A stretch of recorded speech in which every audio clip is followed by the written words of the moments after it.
आज दिनांक 15 जून आजच्या प्रवचनाचा विषय मी फक्त एका नामातच आहे. मनुष्य कितीही मोठा असला, उत्तम पुराण आणि प्रवचन सांगणारा जरी असला, तरी तो जर नामात राहत नसेल किंवा त्याच्या संगतीत परमेश्वराचे प्रेम लागत नसेल, तर तो कदापिही संत म्हणून समजला जाणार नाही. संतांचे नातेवाईक संत असतातच असे नव्हे.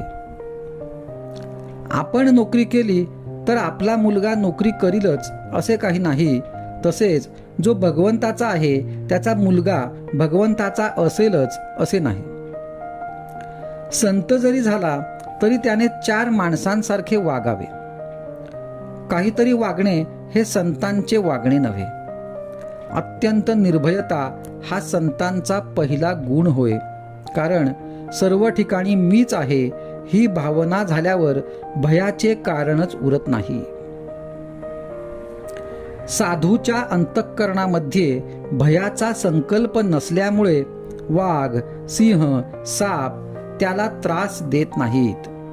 अगदी जंगली वाघाकडे देखील निर्भयतेने नजरानजर केली तर तो अंगावर येत नाही. शिवाय साधूंच्या शुद्ध अंतःकरणाचाही त्याच्यावर परिणाम होतो. अशा रीतीने संतांच्या अंतःकरणाची प्राणीमात्रांना सुद्धा जाणीव असते. अशा संतांचा सहवास मिळणे ही फार भाग्याची गोष्ट आहे. परमेश्वराचे प्रेम लागणे किंवा सतत मुखात नाम येणे हेच संतांच्या संगतीत राहून साधायचे असते. संतांची अखंड संगत नामानेच ठेवता येईल. जिथे नाम आहे तिथे संतांचा सहवास आहे.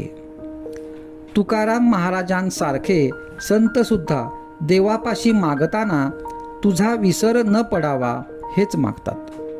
तसेच रामदास स्वामी देवाला म्हणतात, तुझा योग म्हणजे तुझा सहवास मला नित्य घडू दे.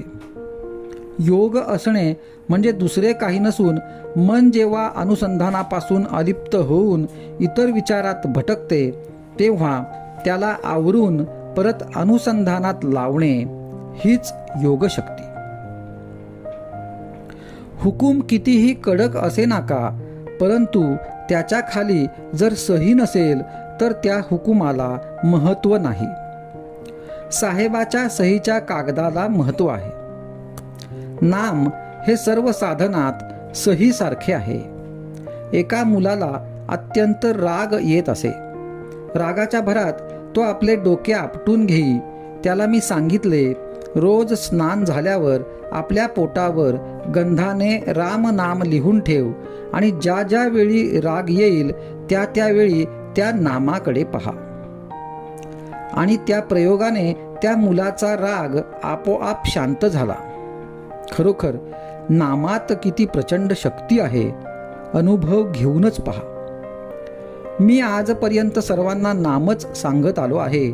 मी इथे नाही, मी तिथे नाही, मी गेलो नाही, मी जात नाही, मी फक्त एका नामातच आहे. ज्याच्याजवळ भगवंताचे नाम आहे त्याच्या मागे पुढे मी आहेच. आजचा सुविचार, तुम्ही भगवंताचे नाम घ्यावे या पलीकडे सत्य सांगतो, मला कसलीही अपेक्षा नाही.